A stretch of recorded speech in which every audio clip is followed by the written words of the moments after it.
Hi, I'm Anna Runkle, also known as the Crappy Childhood Fairy, and this is the final video in my Resilience series, where I've talked about 8 big obstacles to healing the effects of childhood trauma, as well as the strengths that we can develop to heal anyway.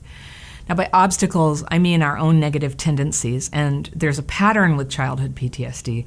Everyone's a little different, but you see these 8 obstacles crop up over and over again. And so the obstacle that I'm talking about today is a feeling of emptiness.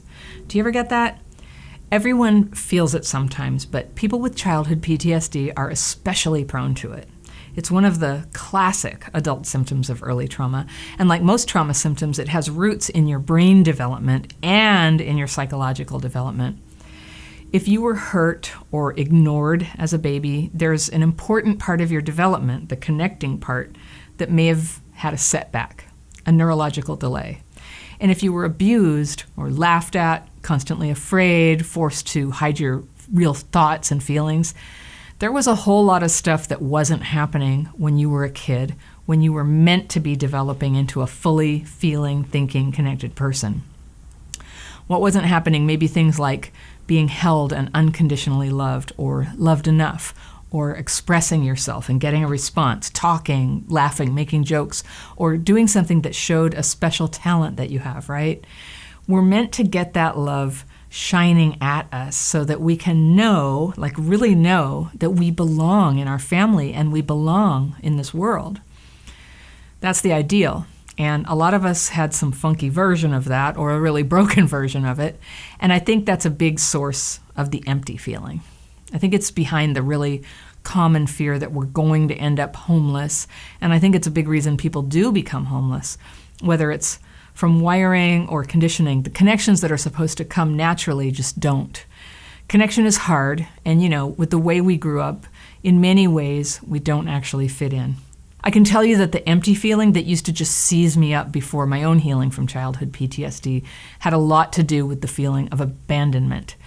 Even when I didn't want to be connected to somebody, anything they did that felt like leaving would set off the terrible state that Pete Walker calls the abandonment melange, which he describes as the terrible emotional mix of fear and shame that coalesces around the death-like feelings of depression that afflict an abandoned child. Ugh. For me, feeling abandoned was just like that. I might not even like someone, but if they said, I think this isn't working, it was really just a lot of fear, shame, and death-like feelings for me. So I'm here to give hope. I'm here to tell you, if I can heal from all of that, so can you. And I first had to learn to heal my brain, and then I learned to heal my thinking and my behavior that had gone off track because of my dysregulated brain. And it took me about 20 years.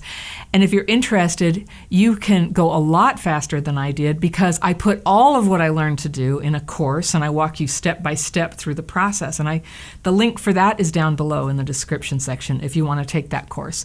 So you're going to hear me say in all my courses that when we get our brain and emotions more balanced, we're on a level playing field with people who never experienced trauma. But we're also in a position, for the first time perhaps, to do something extraordinary, and that is to develop our gifts. So what do I mean by gifts? I'm using an understanding that I learned from a mentor of mine, whose name is Father Michael Sweeney, and some work he did at a place called the Siena Institute. He did a tremendous job of bringing the idea of spiritual gifts to people in a religious context. And I discerned my own gifts with his guidance, and over the years have found that virtually everyone, religious, spiritual, and atheist, instinctively understands the basic validity of this idea that gifts are unusual abilities with which we are endowed that came to us seemingly out of nowhere. Now, gifts are not exactly the same thing as talents. You might have a talent for playing the piano, and you play a certain piece so perfectly that people listening will say, "Wow, that was incredible. You didn't miss a single note." If a gift is at work, you'll know not by your technical expertise necessarily. In fact, if music is your gift, for example, you might not have learned to play anything yet, so you have no way of knowing what your gift is yet. But when a gift is operating in someone playing the piano, you'll know it by the effect it has on others. You may have a room full of listeners with just tears running down their cheeks. People will tell you how your work affected them. They might say, "I'm so moved by what you played." And if you're a teacher, for example, with a gift, your students might say, "You made me want to learn more. You made me want to be a better person." And have you ever met a doctor or a nurse who has technical expertise but no gift for healing? I have. And likewise, have you encountered someone who does have that gift of healing? There is something about them beyond their talent and knowledge that affects you.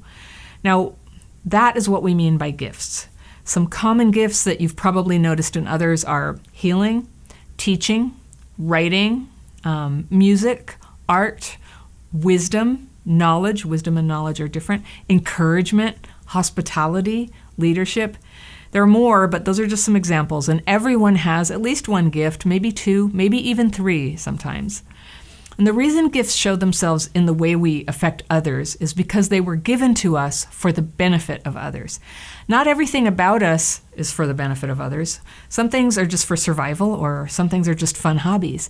And though your gift might be something enjoyable to you, that's not necessarily how you find it. It also doesn't operate in a vacuum. Even when your gift is something that you only do all by yourself, it's something that ultimately benefits others, whether you know it or not.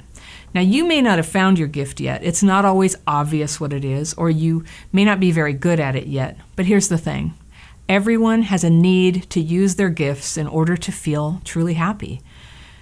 Doesn't this resonate as something you've always known? You have gifts and you need to use them. And you may need to be around people with complementary gifts, because some gifts are meant to work in tandem or in groups.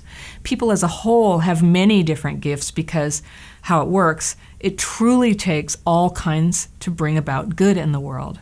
But I'm talking to you about this in light of childhood PTSD because I think this is the great tragedy of child trauma. Something gets damaged, and among all the things that this damage will cost that child throughout her life, perhaps the worst is that it will suppress her gifts. And not only will this prevent her from feeling like herself or purposeful with all that she's capable of, but it will deny the rest of us the gift which she was meant to share with us, the art or the wisdom, the insight, whatever her gift is, that all people, all the world were meant to receive. It's like fabric. When we're all sharing our gifts, it's like a fabric, but it's still full of holes because of all the people who can't contribute yet because they're hungry, they're trapped in trauma, or in some way they're not free. So we need a context that lets us develop these gifts. Now imagine a world where everybody becomes fully their real selves and becomes able to share their gifts with all of us.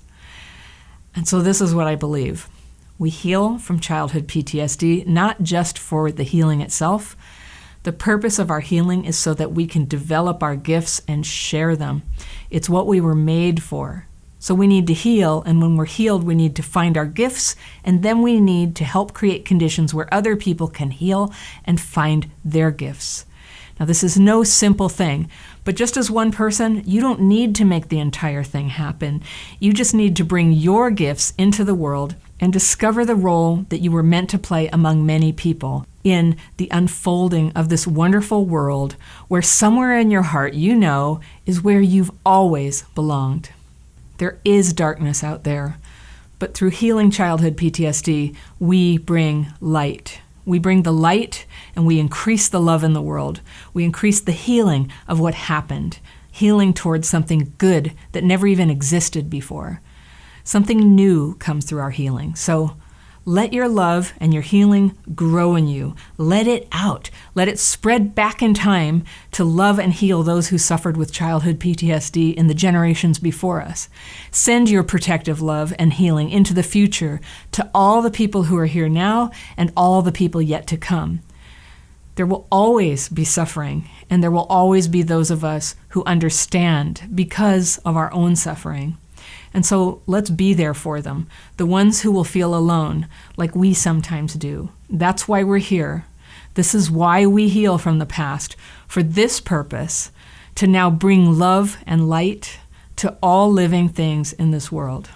Merry Christmas, everybody, and happy, happy holidays to each one of you. I'm so glad you're on this road with me.